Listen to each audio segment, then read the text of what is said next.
What is up, guys? It is me again, Max here with a brand new video, and today we're going to talk about the state of Utah, a state that often doesn't get too much attention for election years, not for the presidency, not for the House, not for Senate races, well, maybe for a House seat every now and then, but certainly never for a big race. And rightfully so. It's a heavily Republican state that's almost 2 to 1 every single election cycle in terms of Republicans backing their nominee compared to the Democrats supporting theirs.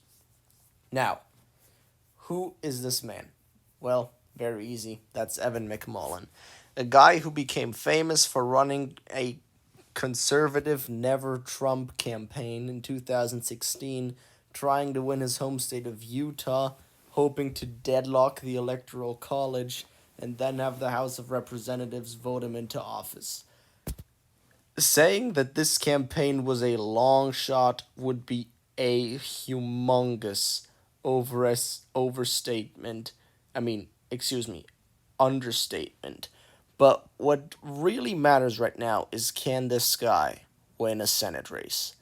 And the question, and with a beautiful answer, is maybe, potentially, possibly. We don't know yet, okay? So, taking a little look at the whole thing. What does Mc Mullin stand for? Well, we'll look under his priorities for renewal.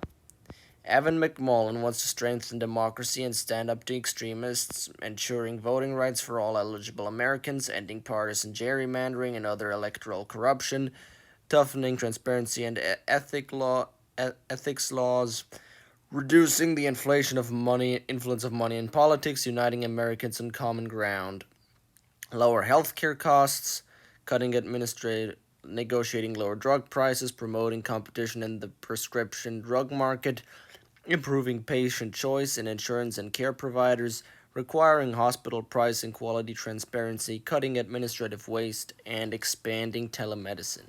Reduce reckless government spending and inflation. That is a pretty ancestral Republican position to take on fiscal conservatism.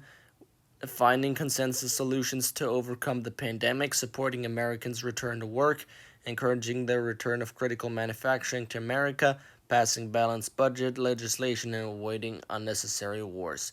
Protect our air and water, improving western forest management, developing water conservation practices and infrastructure.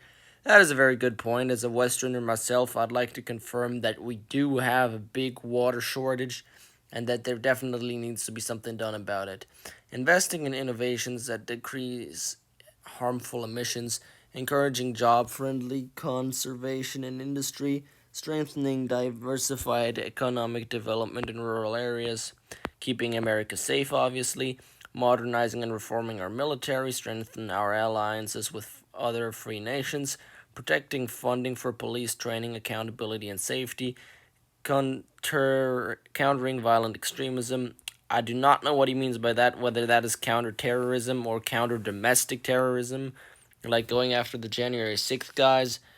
Whatever it means, it's up there. Securing our borders and treating immigrants humanly, improving digital safety for our children. Now, that is actually a pretty centrist to center-right platform where he's trying to find as much common ground as he possibly can. Now, under usual circumstances, there's only a very small voting base for this.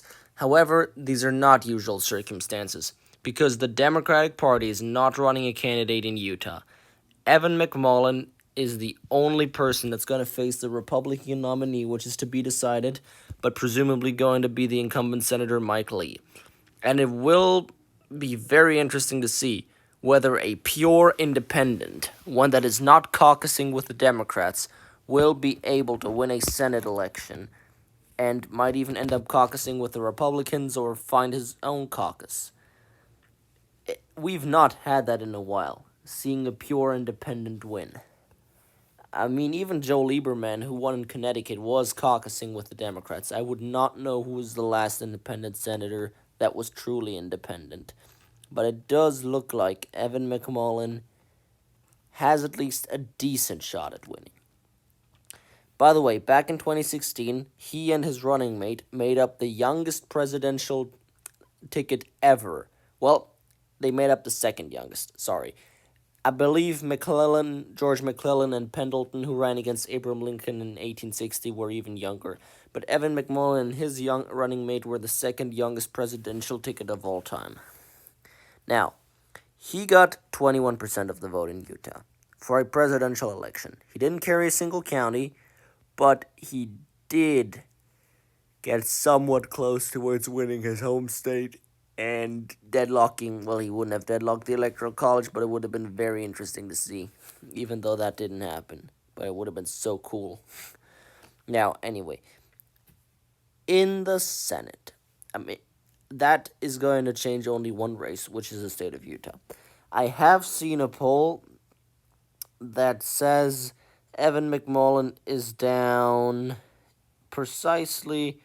These three polls that were recently released that show the Democrats up are pretty much crap because they vastly oversampled Biden voters.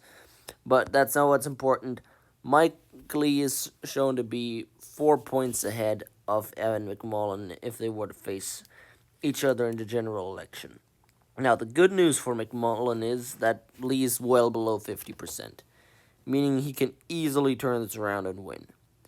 However, in order to win the final race, in order to get Republicans to support him, he needs to make sure that if he's elected to the Senate, he won't go ahead like all these other so-called independents, Bernie Sanders and Angus King, and start caucusing with the Democrats.